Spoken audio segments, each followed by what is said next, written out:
Columbia River Treaty is an international treaty between the United States and Canada that was finalized in the 1960s, really when it was a time that First Nations people were not allowed fundamental rights such as voting or even the ability to retain legal counsel. So what you have is an agreement that impacts really the heart of our salmon and our people and our nation, our territory and our fish.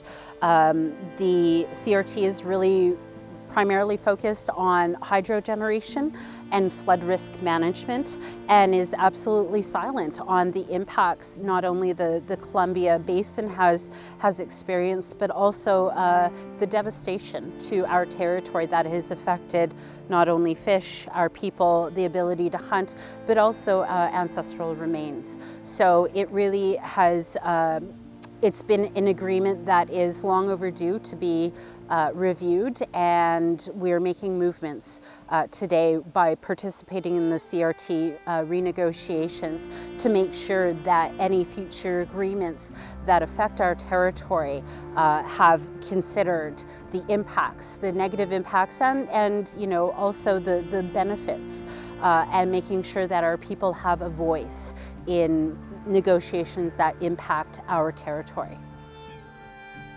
Fish passage is a major piece to it, but I think in the return of the salmon to the Upper Columbia, we have to start looking at the whole ecosystem function, regenerating and bringing them back. It's going to help the whole area. Without the salmon, it's been just, we need to have them. It's the flood mitigation from the Columbia River Treaty itself. It's regulated so hard on us. We've had ancestors coming out of the side of the rivers because of its overflowing burial grounds. We have to look at getting to a point where we're the ones in control and have the say. Our Syilx ways of being and knowing are at the heart of this process. By the hard work and advocacy of our leadership, we have set an international precedent that has not been accomplished before in any part of the world.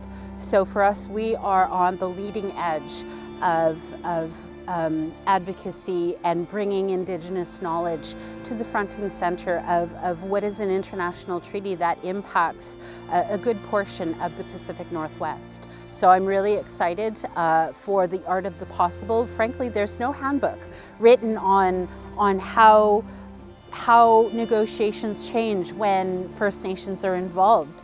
And in fact, I believe we're writing the handbook right now. People will learn, nations will learn, Indigenous people will learn how to effectively advocate to have their voices at the table by the work that we're doing right now in the Columbia River Treaty.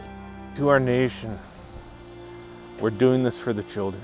We're doing this for our 7 generations down, and that's what I've always been taught. And as we bring the salmon back, I'm looking forward to my great-great-grandkids being able to experience the salmon in all of the Okanagan, the Columbia, the Upper Arrow. That's the dream and that's the goal.